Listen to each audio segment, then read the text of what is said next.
তো প্রভু যীশু খ্রিস্টের নামে প্রত্যেকে আবার আমার আন্তরিক প্রীতি ও শুভেচ্ছা জানাই। তো এখানে এটা প্রেমের বিষয়ে আমরা যখন কথা বলছি, ভালোবাসার বিষয়ে যখন কথা বলছি, যে আসলে আমরা অনেক মানুষে এখনো ভালোবাসার ডিপলি যে মিনিং, এটা যে নিগুড় তথ্য রয়েছে, সেটা আমরা কিন্তু অনেক সময় বুঝতে ব্যর্থ হই।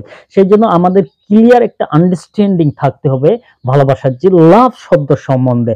তো বাইবেল আমাদেরকে শিখায় যে এখানে ৪ ধরনের ভালোবাসা রয়েছে।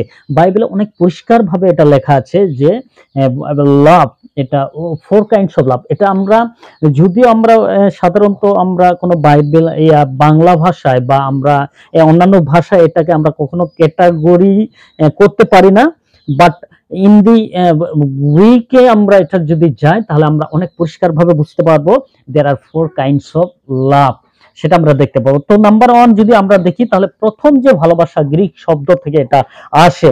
গ্রিক শব্দতে লাভ বলছে আগাপে। আগাপে যে লাভটা, এটা আমি আবার বলছি, ভালোবাসা 4 প্রকারে দেওয়া হচ্ছে গ্রিক থেকে। গ্রিক থেকে ভালোবাসাকে 4 প্রকার ভাবে প্রকাশ করা হয়েছে। প্রথম হলো আগাপে। আর এই আগাপে ভালোবাসা হলো ঈশ্বরের সাথে মানুষের সম্পর্ককে আগাপে লাভ বলে। ঈশ্বর এবং মানুষের মধ্যে যে সম্পর্ক রয়েছে, যে প্রেম ভালোবাসা রয়েছে, সেটা হলো আগাপে ভালোবাসা। সেটা যদি আমরা বাইবেলে দেখি, যাত্রা পুস্তক 3 অধ্যায় 8 পদে অনেক পরিষ্কারভাবে বর্ণিত করা হয়েছে, ব্যাখ্যা করা হয়েছে যে ঈশ্বর এবং মানুষের সাথে প্রেম। এবং নাম্বার 2 আমরা যদি দেখি, তাহলে আমরা দেখতে পাবো ফেলিও। ফেলিও ফেলিও একটা হলো ভালোবাসা। এই ফেলিও ভালোবাসাকে বলছে, আমরা যদি প্রথম সামুয়েল 20 অধ্যায় বা রূপ 1 অধ্যায় 16 থেকে 17 পদ, বা প্রথম জন লিখিত সুসমাচার 11:1 পদ বা 44 পদ, এগুলো যদি আমরা দেখি তাহলে অনেক পরিষ্কারভাবে বুঝতে পাবো এই ফেলিও ভালোবাসা কি কি ভালোবাসা। বন্ধু বান্ধবদের মধ্যে ভালোবাসাকে ফেলিও বলে। গ্রিক শব্দ হলো ফেলিও শব্দ, আর যার অর্থ হলো বন্ধু বান্ধব বা আমাদের ভাই বোন সম্পর্ক, বা এই যে প্রেম, আমাদের মধ্যে যে সম্পর্ক, ভালোবাসার সম্পর্ক রয়েছে, সেটা ফেলিও লাভ বলে।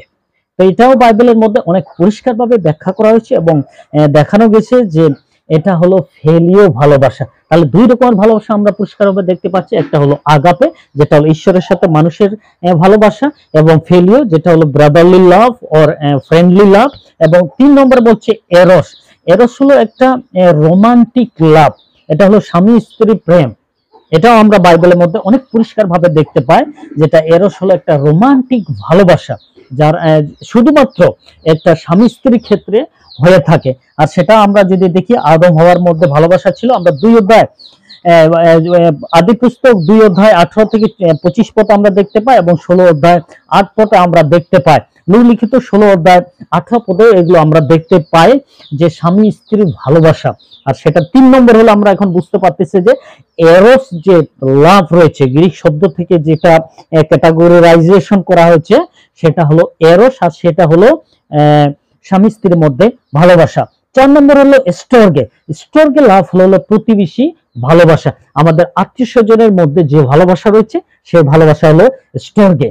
তো স্টর্গের মধ্যে আমাদের আত্মীয় স্বজন, আমাদের পরিজন যারা রয়েছে, তাদের মধ্যে ভালোবাসা। সেটাও আমরা যদি দেখি, লূক লিখিত 20 অধ্যায় 28 থেকে 37 পদ, এবং প্রথম রাজাবলী 21 অধ্যায় যদি আমরা দেখি, তাহলে আমাদের প্রতিবেশী ভালোবাসার বিষয় আমরা এখানে দেখতে পাই। তাহলে অনেক পরিষ্কারভাবে আমরা বলতে চাইছি যে প্রেম হলো 4 প্রকার। 1 নাম্বার হলো আগাপে, যেটা হলো ঈশ্বরের সাথে মানুষের ভালোবাসা, এবং ফেলিও, যেটা হলো বন্ধু বান্ধব বা ব্রাদারলি অর ফ্রেন্ডলি লাভ, এবং এরস হলো স্বামী স্ত্রী বা রোমান্টিক লাভ, এবং স্টর্গে হলো প্রতিবেশী বা রিলেটিভ লাভ। তো এই রকমের হলো ভালোবাসা। যখন আমরা এগুলো বুঝতে পারবো, তখন আমরা মানুষকে অনেক সহজভাবে ভালোবাসা বা আমরা প্রেম করতে পারবো।